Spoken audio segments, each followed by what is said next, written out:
এবার ভয়াবহ লোমহর্ষক অভিযোগ পাওয়া গেল হত্যা মামলার পলাতক আসামি শেখ হাসিনার বিরুদ্ধে।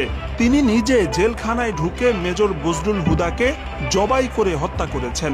একজন ক্ষমতাসীন প্রধানমন্ত্রী কিভাবে রাতের আধারে জেলখানায় ঢুকে একজন ব্যক্তিকে জবাই করে হত্যা করতে পারে, এটি সবার কাছেই অবিশ্বাস্য ব্যাপার মনে হয়েছিল।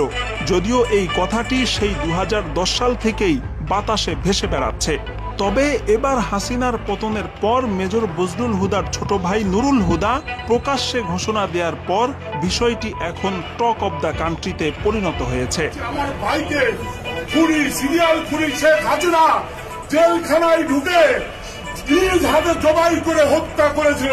আসসালামু আলাইকুম রহমতুল্লাহ। দর্শক, মেজর জেনারেল বজলুল হুদাকে ফাঁসি দেওয়া হয়নি, তাকে শেখ হাসিনা নিজ হাতে জবাই করে হত্যা করেছে, এমনটাই দাবি করছে মেজর জেনারেল বজলুল হুদার ভাই নুরুল হুদা। দর্শক, আপনারা জানেন আওয়ামী লীগের নবী শেখ মুজিবুর রহমানকে হত্যার দায়ে 5 জনকে 2010 সালে মৃত্যুদণ্ড দেওয়া হয়। এই 5 জনের ভিতরে 4 জনকে ফাঁসি দিয়ে রায় কার্যকর করা হয় এবং আর বজলুল হুদাকে শেখ হাসিনা নিজ হাতে গিয়ে তাকে জবাই করে হত্যা করেছে। আর এমনটাই তথ্য বেরিয়ে এসেছে গণমাধ্যমে। তো আসুন আমরা বিস্তারিত জেনে আসি। 1975 সালের 15 আগস্ট যেসব সেনা কর্মকর্তা ধানমন্ডি 32 নম্বরে গিয়ে শেখ মুজিবুর রহমানকে হত্যা করেন, তাদের মধ্যে অন্যতম ছিলেন মেজর বজলুল হুদা, যিনি শেখ মুজিবুর রহমানকে সরাসরি গুলি করেছিলেন। এই অপরাধে 2010 সালের 28 জানুয়ারি মেজর বজলুল হুদা সহ কারাগারে থাকা 5 জন ব্যক্তির ফাঁসি কার্যকরের সিদ্ধান্ত নেওয়া হয়। অনলাইনে ছড়িয়ে পড়া ঘটনার একটি ধারা বর্ণনা থেকে জানা যায়, সেই রাতে ফাঁসি কার্যকরের কিছুক্ষণ আগে ঢাকা কেন্দ্রীয় কারাগার এবং আশপাশের এলাকায় বিদ্যুৎ চলে যায়।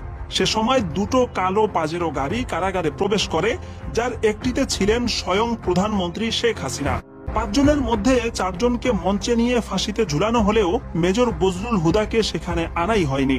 তাকে ভিন্ন একটি কক্ষে আটকে রাখা হয়। তিনি যেহেতু শেখ মুজিবকে সরাসরি গুলি করেছিলেন, এই কারণে তার কাছ থেকে শেখ হাসিনা সরাসরি প্রতিশোধ নিতেই মূলত কারাগারে হাজির হয়েছিলেন।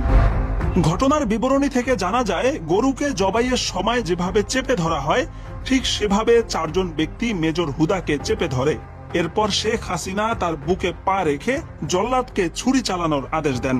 জবাইয়ের সময় মেজর বজলুল হুদার গলা থেকে ফিনকি দিয়ে যেই রক্ত ছিটকে বেরিয়েছে, তাতে শেখ হাসিনার পরনের শাড়িও কিছুটা রক্তাক্ত হয়েছিল। হত্যার পর মেজর বজলুল হুদার লাশ দাফনের জন্য নিজ এলাকায় পাঠানো হয়। সে সময় ধারণ করা ভিডিওতে তার গলার নিচে পরিষ্কারভাবে কাটার এবং সেলাইয়ের দাগ দেখা গেছে। সার্জারি বিশেষজ্ঞ বেশ কয়েকজন ডাক্তার ভিডিওটি দেখে মন্তব্য করেছেন, এটা কোনোভাবেই ফাঁসির কিংবা পোস্টমর্টেমের দাগ নয়, বরং এখানে পরিষ্কারভাবে সেলাই করা হয়েছে, সেটা বোঝাই যাচ্ছে। তাদের এই মূল্যায়নের সাথে জবাই সংক্রান্ত সেই বিখ্যাত লেখা এবং বজলুল হুদার ছোট ভাই নুরুল হুদার বক্তব্য মিলে যায় যে মেজর বজলুল হুদাকে ফাঁসিতে নয়, বরং জবাই করে হত্যা করা হয়েছে এবং এতে শেখ হাসিনা সরাসরি যুক্ত ছিলেন। বিশ্লেষকরা বলছেন, বিভিন্ন দিক থেকে উঠে আসা এসব দাবি ও তথ্য প্রমাণ যদি সত্য হয়, তাহলে শেখ হাসিনা ক্ষমার অযোগ্য অপরাধ করেছেন, যা আন্তর্জাতিক আইনেও ভয়াবহ পর্যায়ের মানবতা বিরোধী অপরাধ।